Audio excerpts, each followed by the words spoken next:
방금 함께 읽으신 사도행전 우리 10장 1절에서 8절 말씀 가지고 하나님이 주목한 사람 고넬료라는 제목으로 여러분들과 같이 말씀을 나누겠습니다.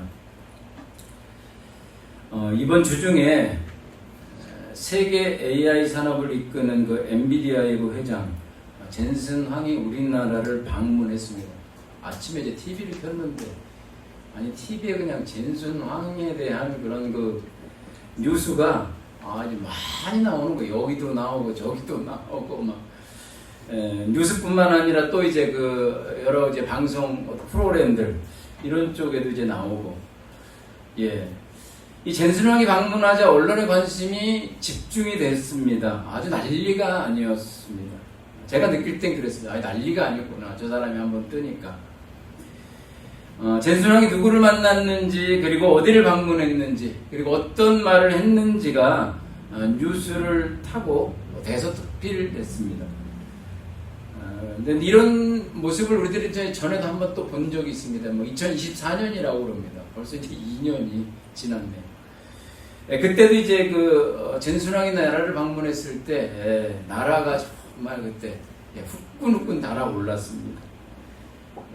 이번 주도 이제 그 온통 젠슨 황 뉴스로 온 나라가 아주 뜨겁게 그렇게 달궈졌습니다. 여러분 이렇게 요란하고 떠들썩한 그런 이유가 있습니다. 그것은 무엇이냐면 세상은 어디에 주목하느냐면 이렇게 영향력 있는 그런 사람을 주목하기 때문입니다. 돈이 있는 사람, 그리고 권력이 있는 사람, 그리고 유명한 사람에게 카메라가 그렇게 집중이 되어져요. 마이크가 그렇게 몰립니다. 이처럼 세상의 레이더는요, 어디를 향합니까? 언제나 높은 곳을 향하는 겁니다. 근데 오늘 본문을 보면 전혀 다른 그런 레이더가 등장합니다. 바로 하나님의 시선입니다. 오늘 본문의 배경인 가이사랴는 어떤 곳이냐 하면 당시 유대 지역의 정치의 중심지였습니다. 그리고 군사적인 그러한 중심지였습니다.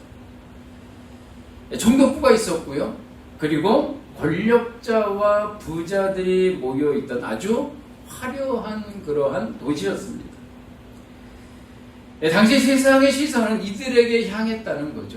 가이사랴에 있는 그 잘나가는 사람들, 그들에게 향하고 있었어요. 근데 오늘 본문에 보면은 하나님의 시선은 그들을 쫙 지나쳐가는 거예요. 많은 사람들이 집중하는 그 사람들을 지나쳐서 한 사람에게 포커스가 맡겨져요. 이 사람은 황제도 아니고요, 총독도 아닙니다. 그리고 유명한 종교 지도자도 아닙니다. 그는 누구냐면 바로 로마 군대의 백부장 고넬료였습니다. 더 놀라운 것은요, 이렇게 하나님의 포커스가 맞춰주는 이 사람은 유대인이 아니라는 사실, 이방인이었습니다. 그런데도 불구하고 하나님께서 포커스를 잘 맞추시는 거예요. 왜 하나님은 고넬료를 이렇게 주목하셨을까? 오늘 본문은 그 이유를 분명하게 보여줍니다. 하나님은 어디에 집중하셨냐면, 어디에 하나님의 시선이 꽂히셨냐 하면 바로 고넬료의 경건한 신앙을 주목하신 겁니다. 고넬료는 어떤 사람이냐 하면 하나님 앞에서 살아가는 사람이에요. 종교개혁자들이 즐겨 표현을 사용했었던 그런 말 가운데 하나가 바로 코람데오입니다. 코람데오. 무슨 뜻이냐면 바로 하나님 앞에서 라는 뜻입니다. 고넬료는 사람 앞에서가 아니라 어디요? 바로 하나님 앞에서 살았습니다. 그게 바로 고넬료의 삶이에요. 조금 안 맞죠? 매치가 좀 안 맞는 것 같죠? 군인이에요. 로마 백부장이에요. 근데 하나님 앞에 살아갑니다. 오늘 본문을 통해서 하나님께서 주목하신 그 고넬료의 경건한 신앙이 무엇이었는지 함께 살펴보겠습니다. 첫 번째, 하나님이 주목하신 고넬료의 경건은 무엇이었냐면 바로 항상 기도하는 삶입니다. 즉 하나님을 인생의 삶의 중심축으로 삼는 삶이에요. 중심 가운데 팍 박아버리는 거예요. 나의 삶의 중심으로 모셔드리는 거죠. 내가 중심이었던 그 자리를 비껴드리고 하나님을 내 삶의 중심에 꽉 박는 거예요. 그게 바로 고넬료의 삶이었습니다. 2절입니다. 백성을 많이 구제하고 하나님께 항상 기도하더니, 여기서 항상이라고 하는 말은요, 일시적이고 충동적인 행동이 아닙니다. 습관적이고 그리고 지속적인 삶의 태도를 의미합니다. 항상 기도하는 거예요. 고넬료 기도는 필요할 때만, 내가 필요할 때만, 내가 뭔가 문제가 생겼을 때만 드리는 그런 특별 행사가 아니었습니다. 그의 삶의 방식이었고 삶의 호흡과 같았습니다.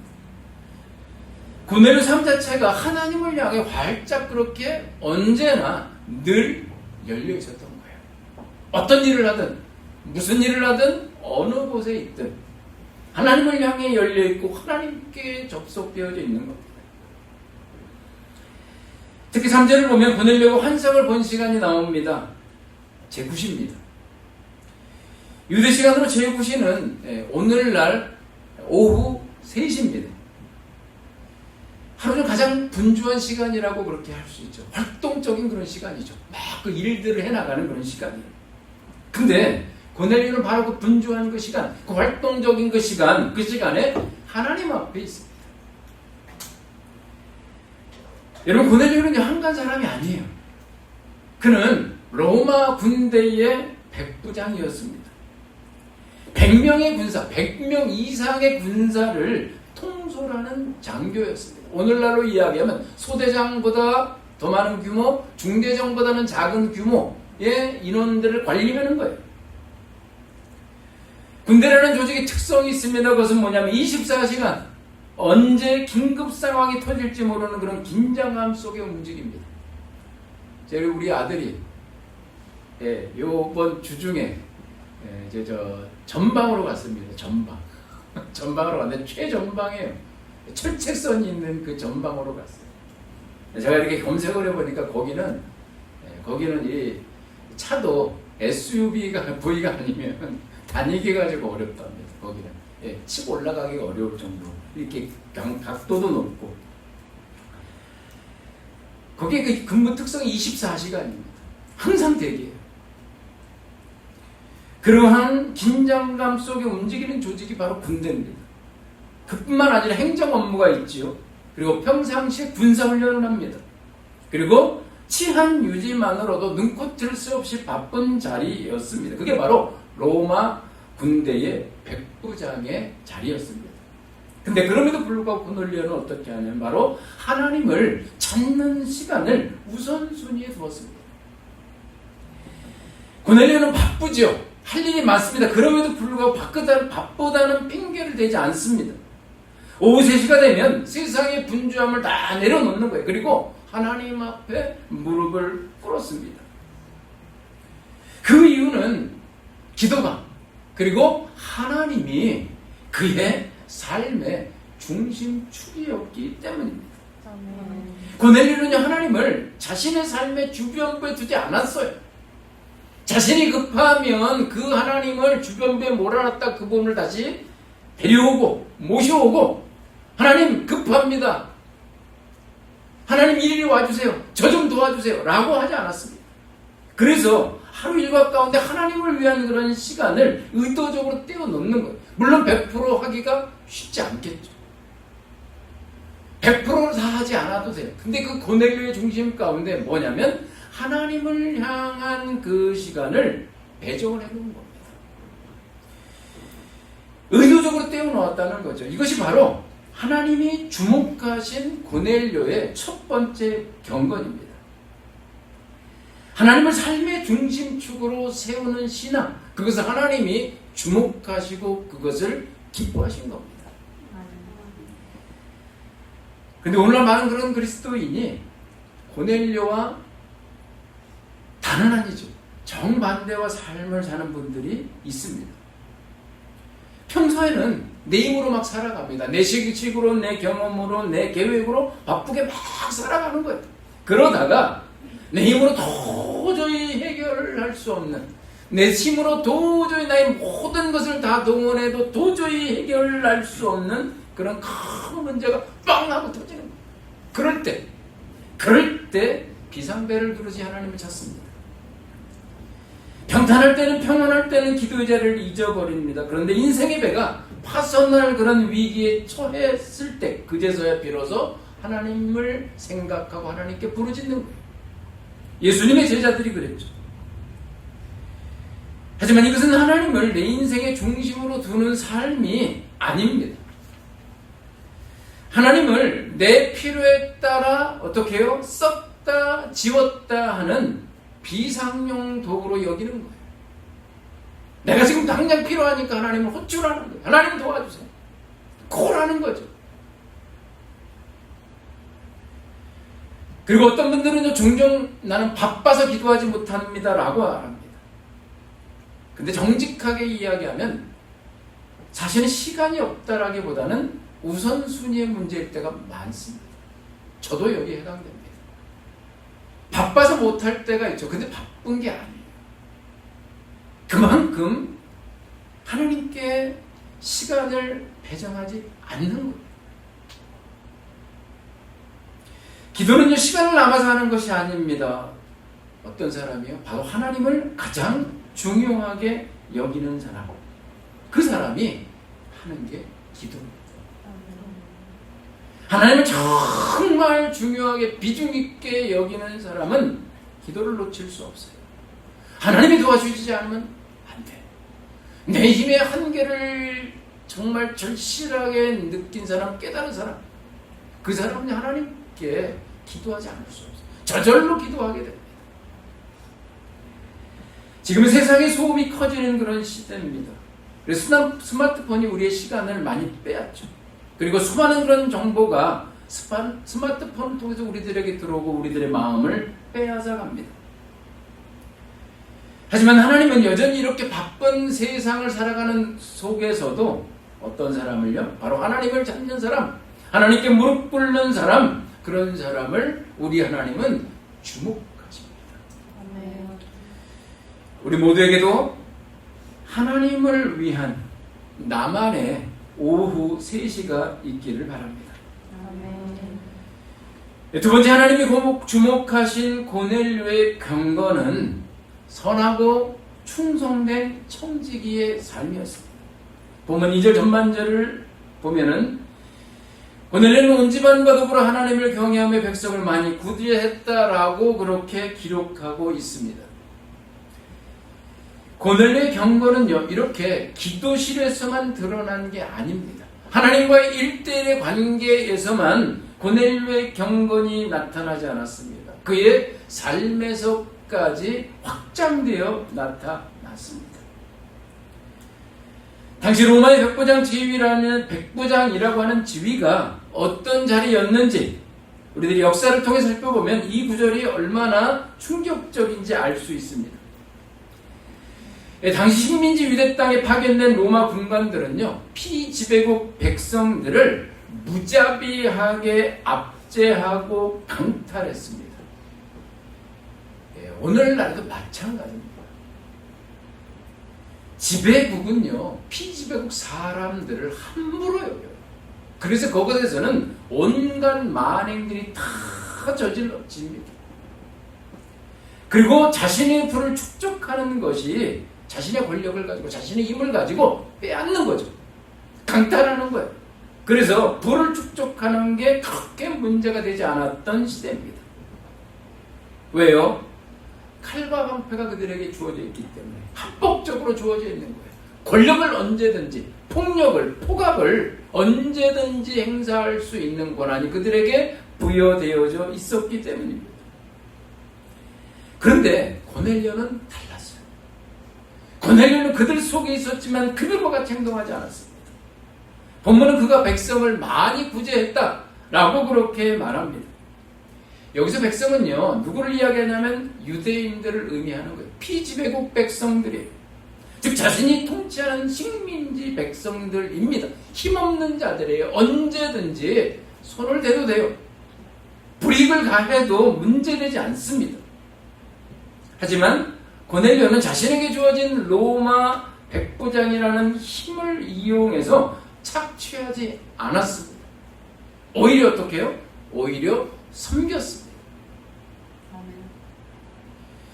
그리고 권력을 이용해서 자신이 가지고 있는 그 막강한 권력을 이용해서 누르거나 그리고 남을 억누르는 그런 폭압과 폭력을 행사하지 않았습니다. 오히려 섬겼고 그리고 오히려 도왔습니다. 자신에게 부여되어 있는 그 힘을 가지고 가난하고 소외된 그런 유대 백성들을 많이 구제하는 일에 사용했습니다. 그는 재물을 움켜쥐지 않았어요. 자신의 테두리 안에, 작은 테두리 안에 가두지 않았어요. 오히려 어떻게 흘려보냈습니다. 그의 이런 특출난 행동에는 이유가 있습니다. 그 이유는 무엇이냐면 고넬료가 이방인이지만 로마 백부장이지만 자신이 가진 모든 것이 누구에게부터요? 하나님께로부터 왔다라고 믿었기 때문입니다. 자신이 가진 지위와 권력도 자신의 재물과 영향력도 결국 어떻게 해요? 하나님께서 이 모든 것이 나에게 맡기신 거야. 나에게 잠시 이 땅에 살아가는 동안 맡기신 거야 라고 생각한 겁니다. 이게 바로 청지기 신앙입니다. 하나님이 맡기신 것을 하나님의 뜻대로 사용하는 삶입니다. 하나님이 맡기신 것을 알면서도 내 뜻대로 사용하는 사람들이 있죠. 하나님의 뜻대로 사용하지 않습니다. 하지만 고넬료는 가진 것을 자신만을 위해 사용하지 않습니다. 자신에게, 자신의 가정에게 그렇게 국한시켜 놓지 않습니다. 오히려 하나님의 긍휼이 자신을 통하여 사람을 향하여 주변을 향하여 흘러가게 합니다. 저는 참 훌륭한 모습이다 라고 생각합니다. 우리에게도 하나님께서 맡기신 것들이 있습니다. 고넬료에게 맡겨주신 게 아니에요. 우리들에게도 맡겨주셨어요. 물질이 하나님으로부터 주어졌죠. 여러분, 내가 이래서 한 달에 월급 받는데 뭐 내가 이래서 받는 건데 라고 이야기가 안 그렇습니다. 하나님이 여러분들에게 맡기신 거예요. 하나님께서 여러분들이 일하시도록 일하고 그리고 받도록 물질을 주신 겁니다. 여러분, 건강과 직분이 있고요, 경험이 있습니다, 지식이 있고요, 영향력이 있습니다. 이 모든 것들이 우리들에게 다 주어져 있어요. 근데 이것들은요, 내 것이 아니라는 사실이에요. 내 게 아닙니다. 하나님께서 우리들에게 맡겨주신 겁니다. 여러분, 이것을 정확하게 아셔야 합니다. 정확하게 아셔야 돼요. 그래야 우리들의 신앙이 기복신앙에 빠지지 않을 수 있어요. 오히려 하나님께서 우리들에게 맡겨주신 그러한 사명이 무엇인지를 알고 그 일을 이 땅 가운데 살아가면서 이루실 수 있으세요. 그 일을 행하실 수 있으세요. 어떨 때요? 하나님의 청지기 신앙을 우리들이 바르게 이해하고 그것을 기억할 때, 그럴 때 우리는 우리들에게 주어진 것들을 바르게 쓸 수 있습니다. 아멘. 웨슬리가 이렇게 이야기했습니다. 당신의 지갑이 회개하지 않는다면 당신은 진정으로 회개하는 것이 아니다. 이 얘기는 돈의 사용을 신앙의 핵심 지표로 본 거예요. 돈을 어떻게 쓰느냐 라고 하는 것에 그 사람의 신앙이 적나라하게 아주 분명하게 부인할 수 없게 드러나는 거예요. 보여지는 거예요. 하나님은요, 없는 사람에게 하나님은 과하게 요구하는 분이 아니세요. 그 물질 가운데 담겨있는 마음을 보시는 거죠. 그래서 이 웨슬리는요, 이렇게 세 가지 경제관을 이야기합니다. 될 수 있는 한, 할 수 있는 한 돈을 많이 보십시오. 많이 버세요. 많이 버세요. 두 번째 이야기합니다. 할 수 있는 한 그 돈을 아끼십시오. 함부로 쓰지 마십시오. 그리고 세 번째 이야기합니다. 할 수 있는 한 모든 돈을 하나님께 바른 곳에 쓰십시오 라고 이야기합니다. 웨슬리는요, 자신이 그렇게 주구장창 외쳤었던, 정말 설교 가운데 사역 가운데 이 부분을 정말 많이 외쳤어요. 외친 것만이 아니라 자신이 직접 어떻게 하냐면 실천합니다. 최소한의 비용만을 제외하고, 그리고 많은 부분을 어떻게 되냐면 이웃을 향해서, 사회를 향해서, 교회를 위해서, 하나님의 사역을 위해서 어떻게 해요? 아낌없이 드렸어요. 제가 공부할 때 이 웨슬레를 신청을 해서 제가 들었거든요. 너무 배울 게 많았어요. 근데 이 웨슬레가요, 평생 동안 자기 30파운드를 한 달에 법니다. 그러면 거기에서 한 달에 생활비가 28파운드가 드는 거예요. 그러면 거기에서 28파운드를 쓰고 2파운드를 하나님께 드립니다.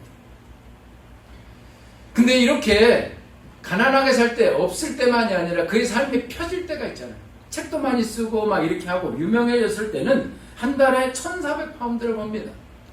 그때 그의 지출 구조를 한번 보면 그가요, 여전히 자신을 위해서는 30파운드를 쓰는 거예요.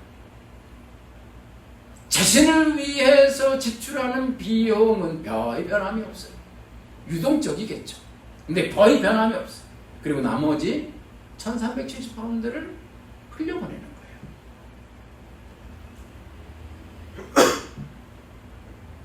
마태복음 6장 21절에 이렇게 이야기합니다. 내 보물이 있는 곳에는 내 마음도 있느니라. 하나님은 우리가 얼마나 많이 가졌는가 보다도 그것을 우리가 어떻게 사용하는가를 보십니다. 그래서 하나님이 맡겨주신 것들을 내 안에서 끝내는 사람이 아니라 내 지경 너머로 흘려보내는 그러한 사람이 되기를 바랍니다. 아멘. 하나님은 그런 청지기를 주목하십니다. 아멘. 그리고 칭찬하시고 더 큰 것, 더 많은 것을 우리에게 맡겨주십니다. 아멘. 마태복음 25장 21절에 그래서 이렇게 칭찬하시는 겁니다. 잘하였도다 착하고 충성된 종아, 네가 작은 일에 충성하였음에 내가 많은 것을 내게 맡기리니 네 주인의 즐거움에 참여할지어다. 당연한 겁니다. 맡겨진 작은 일, 작은 것에 충성하는 자에게 하나님께서는 더욱더 커다란 것을, 그 다음의 것을 하나님은 맡겨주십니다. 주님으로부터 이런 칭찬을 듣는 우리 모두가 되기를 주님의 이름으로 축원합니다. 그리고 이런 고넬료의 청지기적인 경건은 고넬료 혼자만의 신앙으로 머물지 않습니다. 성경은요, 그가 온 집안과 더불어 하나님을 경외했다라고 그렇게 증언합니다. 가짜 경건은요, 밖에서만 사람들의 눈을 의식하며 거룩한 척합니다. 하지만 진짜 경건은 어떤 때요? 아무도 보지 않는 가정에서 드러나고 가정에서 증명되어집니다. 가족으로부터 인정받을 수 있는 게 진짜 경건이에요. 고넬료는 남편과 아버지라는 그런 권위로 가족을 억압하지 않았습니다. 삶의 모범과 사랑을 통해서 온 가족이 기꺼이 하나님을 경외하도록 이끌었습니다. 그가 힘을 가지고 있잖아요. 전쟁을 하는 그런 그 능력이 그에게 있지 않습니까? 그 거친 힘들이 있는 거죠. 근데 그 힘을 폭압으로, 폭력으로 사용하지 않는 거예요. 그 힘을 가지고 오히려 섬기는 데 사용하는 겁니다. 심지어 7절을 보면 그는 주님을 경외하는 마음을 가졌던 부하 군인에게까지 영적인 영향력을 미치고 있었던 걸 볼 수 있습니다. 고넬료는요, 힘이 있을 때 베풀고 그리고 권력이 있을 때 섬기는 그런 참된 청지기였습니다. 이걸 우리들에게 적용해 보겠습니다. 세상은 우리들에게 끊임없이 무엇을 이야기하냐면 너의 힘을 키워. 우리 자신의 힘을 키워야 돼. 거기에 집중해. 거기에 집중해야 돼. 다른 데 너희들 한눈 팔면 안 돼. 가족도 형제도 자식도 다 필요 없어. 오로지 너의 힘을 키우는 거기에만 집중해. 제가요 예전부터 참 많이 들었던 말이에요. 그리고 참 거슬리더라고요. 저는요 부모가 자식 소용없어 라고 하면서 그런 투자와 어떤 그 후원들 물질적인 거나 이런 물론 하겠죠. 근데도 그런 말을 밑바닥에 깔고 있는 것을 볼 때 저는 좀 이해가 되지 않았어요.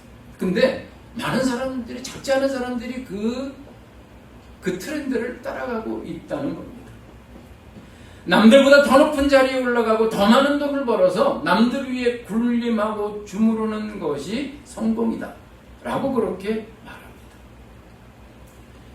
그리고 사람들은 힘을 가지면 변합니다.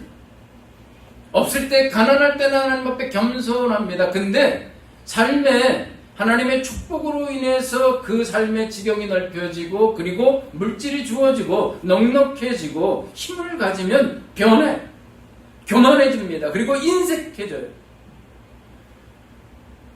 그러나 하나님이 우리들에게 주신 직장 그리고 물질과 건강과 지위는요. 그거는 내게 아니에요.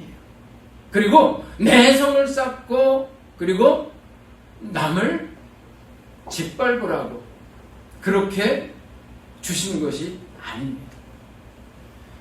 그것이 우리들에게 주어진 이유가 있습니다. 그것을 가지고 어떻게 해요? 이웃을 섬기고 그리고 나누고 베풀라는 하나님의 청지기적 사명입니다.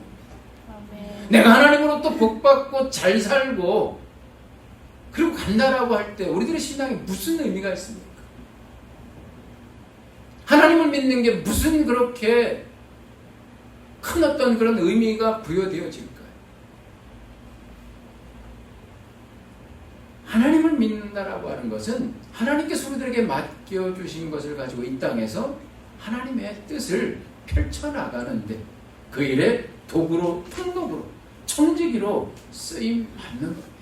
그 역할을 하는 것이 우리 믿는 자들이 걸어가야 될 길입니다. 여러분 하나님이 주신 힘을 지금 어디에 쓰고 계십니까? 가정에서 가장이라는 그런 힘으로 가장 힘이 있죠. 가정을 끌고 가니까 그 힘으로 가족들을 억압하고 누르고 계시지는 않습니까? 직장에서 상사라는 그런 위치가 주어졌습니다. 그 위치에서 아랫사람들을 함부로 그렇게 대하고 있지는 않습니까? 오늘은요 자신에게 주어진 권력을 하나님의 사랑을 실천하는 통로로 바꾸었습니다. 우리들에게 주신 삶의 자원들을 나눔과 섬김으로 바꿔내는 그러한 복된 청지기들이 되시기를 주님의 이름으로 축원합니다. 세 번째, 하나님이 주목하신 고넬료의 경건은 배우려는 그런 자세와 순종입니다. 본문 7, 8절입니다. 고넬료가 집안 하인 둘과 부하 가운데 경건한 사람 하나를 불러 이 일을 다 이루고 욥바로 보내니라. 고넬료는요 기도 중에 환상을 통해서 천사로부터 구체적인 지시를 받습니다. 하나님의 지시를 받는 거예요. 그런데 그 하나님의 지시, 천사의 지시를 받은 고넬료의 반응이 정말 주목할 만합니다. 망설임이 없습니다. 변명하지 않습니다. 계산하지 않습니다. 즉시 순종합니다. 사실 이건요 매우 놀라운 그런 장면입니다. 왜냐하면 당시 고넬료는 로마 장교였고 사회적 지위가 아주 높은 사람이에요. 반면에 베드로는 갈릴리 출신의 평범한 어부이기 때문입니다. 근데 그 베드로를 초청해라. 베드로로부터 하나님의 메시지를 들어라. 라고 그렇게 이야기할 때 고넬료는 주저하지 않습니다. 고민하지 않습니다. 고넬료는 하나님의 말씀이 주어지자 하나님의 지시가 떨어지자마자 즉각적으로 순종하는 겁니다. 그래서 날이 밝는 대로 지체 없이 사람들을 보냈습니다. 이것만도 파격적이에요. 근데 10장 24절과 24, 25절을 보면 고넬료의 더욱더 파격적인 모습이 소개되어 있습니다. 이튿날 가이사랴에 들어가니 고넬료가 그의 친척과 가까운 친구들을 모아 기다리더니 마침 베드로가 들어올 때에 고넬료가 맞아 발 앞에 엎드려 절하니 고넬료는요, 하인들이 모셔오는 그 베드로를 맞이하기 위해서 자신의 친척들 그리고 자신의 친구들을 다 모았어요. 다 모으고 그리고 기다리고 있는 거예요. 맞이하기 위해서 기다리고 있어요. 여기서 주목해야 할 단어가 기다리더니예요. 이 기다리더니라고 하는 단어는 어디에 쓰인 단어냐면 메시아를 기다릴 때, 그리고 환자를 치유할 그 예수님을 기다릴 때, 그리고 거지가 무언가를 얻기 위해서 간절히 기대할 때 쓰인 단어예요. 즉 기대되는 어떤 것을 간절히 기다리는 것을 묘사하는 단어입니다. 우리는 이 단어에서 베드로를 맞이하기 위한 준비의 마음과 기대가 어떤 정도였는지, 어떤 정도의 어떤 마음을 가지고 고넬료가 그 앞에 베드로를 기다리고 있었는지를 알 수 있습니다. 어떤 일이 펼쳐질까? 어떤 가르침을 베드로를 통해서 주실까? 어떤 말씀을 하실까? 하나님이 주시고자 하시는 것을 내가 적극적으로 수용하려고 하는 그러한 갈망의 자세를 가지고 있는 것을 볼 수 있습니다. 베드로가 도착했습니다. 그때 고넬료는요, 베드로의 발 앞에 엎드려 절했어요. 엎드려 절하는 거예요. 여기서 절하다라는 말은요, 신적인 존재에 대한 인간의 경배를 묘사하는 단어입니다. 고넬료가 얼마나 겸손하게, 얼마나 바짝 엎드려서 베드로를 맞이하는지를 보실 수 있어요. 신적인 존재에 대해서 인간이 경배를 올리는 그러한 자세로 엎드려 절했다는 것.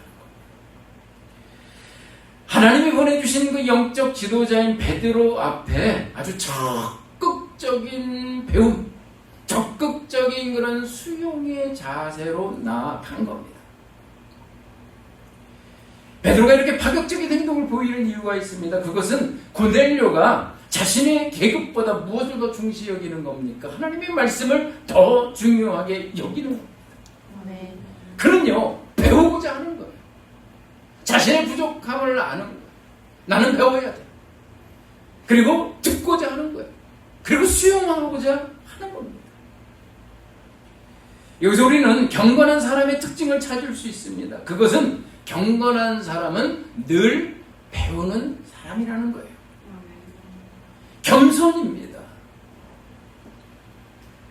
하나님의 말씀 앞에서 자신을 낮추는 사람, 그 겸손을 지니고 있는 그 겸손이 바로 경건한 사람의, 영성이 깊은 사람, 신앙이 깊은 사람의 특징이에요. 여러분. 여러분, 하나님을 만났다고 하고 은혜를 받았다고 하는데 교만합니다. 나 기도 많이 한다라고 하고 기도 응답 받았다라고 하는데 교만해요. 메마르고 딱딱합니다. 부드러움이 보이지 않아요. 오로지 어떻게 합니까? 주변인을 향해서 눈과 마음이 가지 않습니다. 자신의 목표, 자신의 기도 자명에만 꽂혀 있어요. 거기만 몰두합니다. 그것만을 향해서 기도해요.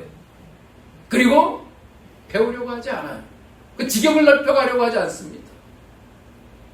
이것은요, 영성이 깊은 게 아니에요. 신앙이 깊은 게 아닙니다. 신앙이 깊은 그런 사람의 경건의 특징은 겸손이에요. 여러분, 하나님 앞에 자신의 한계를 깊이 깨닫는 거거든요. 그리고 하나님 앞에 무릎 꿇는 거예요. 하나님 가르쳐 주세요. 여러분, 하나님의 세계가 얼마나 광대합니까? 우주를 보세요. 아직까지도 그 끝을 알 수 없어요. 그것을 만드신 분이에요. 그 하나님 앞에서 우리들이 배울 게 얼마나 많겠습니까? 여러분들이 이 땅에서 살아가는 그런 삶 동안 70년, 80년, 90년을 살면서 얼마나 여러분들 그 하나님의 세계를 여러분들이 경험하겠습니까?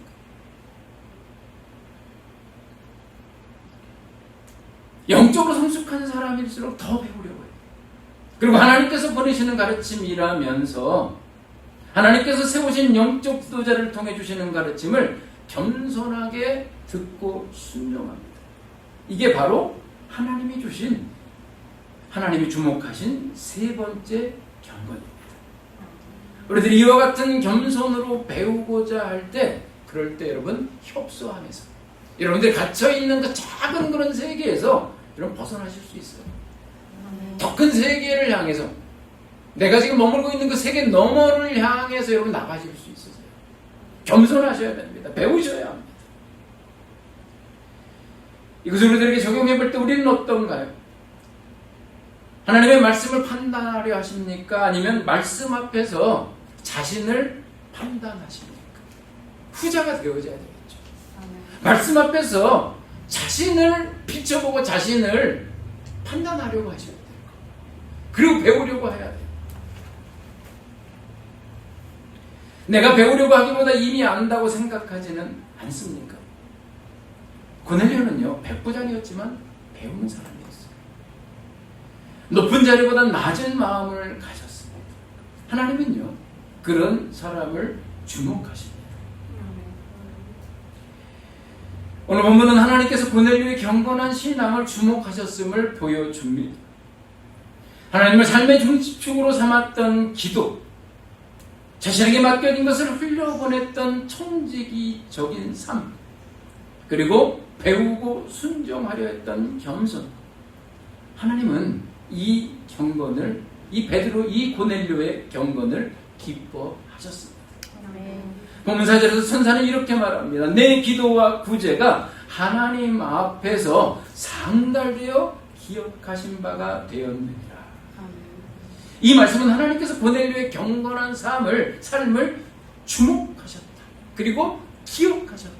그리고 받으셨다. 라는 겁니다. 근데 하나님은요, 거기서 멈추지 않으십니다. 고넬료의 경건을 칭찬하는 것으로 끝나지 않으시고 그 경건을 사용하시는 거예요. 하나님 앞에 빚어진, 일궈진 그 경건을 사용하세요. 그래서 하나님의 나라를 이방인의 세계로 확장하는 관문으로 그를 픽하셨어요. 그를 택하셨어요. 그래서 그를 크게 사용하셨습니다. 이렇게 가이사라에서 베드로를 통해 훈련받은 이 고넬료가 이후에는 로마로 들어가는 거예요. 그 로마에 들어가서 복음을 전하는 그 역할을 충분히 감당해냈겠죠.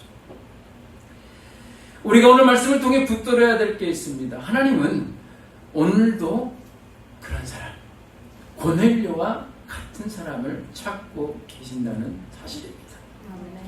하나님을 삶의 중심에 두는 사람, 그리고 맡겨진 것을 흘려보내는 청지기의 정신을 가지고 있는 사람, 그리고 배우고 순종하는 겸손의 사람. 하나님은 그런 사람을 주목하십니다. 그리고 그런 사람을 통해서 가정의 지평을 넓히십니다. 뿐만 아니라 교회의 지평을 넓히세요. 그리고 복음의 지평을, 하나님의 나라의 지평을 넓혀가십니다. 우리도 오늘 예배 마치고 그래서 이 복음의 지평을 넓히기 위해서 고넬료처럼 이방인들에게, 하나님을 알지 못하는 이들에게 복음을 전하기 위해서 나아갑니다. 이런 모든 그런 일들에 함께 참여하는 거예요. 우리 모두가 하나님 앞에서 살아가는 코람데오의 사람으로 서서 하나님께서 기뻐 사용하시는 그런 하나님 나라 확장의 통로가 우리 모든 성도님들이 되시고 그 도구로 모두 쓰임받으시는 그런 귀한 은총이 있으시기를 바랍니다. 기도하시겠습니다. 거룩하신 하나님 아버지, 사람들의 평판과 시선에 흔들리며 살아갈 때가 많았음을 고백합니다. 오늘 로마 백부장이라는 화려한 자리에서도 오직 하나님의 시선만을 의식하며 코람데오의 삶을 살았던 고넬료를 만나게 하시니 감사합니다. 일상 속에서 하나님을 인생의 중심축으로 삼고 항상 기도하게 하여 주옵소서. 우리에게 주신 물질과 지위라는 힘을 내 성을 쌓는 포갑이 아니라 이웃을 섬기고 나누는 청지기적 사명에 쓰게 하여 주옵소서. 하나님의 말씀이 선포될 때 내 경험과 내 자존심을 내려놓고 즉각 순종하게 하시며 영적 지도자를 통해 주시는 가르침을 겸손히 받드는 겸손의 믿음을 허락하여 주옵소서. 우리의 기도와 구제를 주목하시고 기억하신 하나님, 하나님 앞에서 살아가는 우리의 작은 순종을 통해 우리의 가정과 일터와 이 땅 가운데 하나님의 복음이, 하나님의 지경이 더욱더 넓혀지는 위대한 확장의 역사가 일어나게 하여 주옵소서. 아멘. 예수 그리스도의 이름으로 기도드립니다. 아멘. 아멘.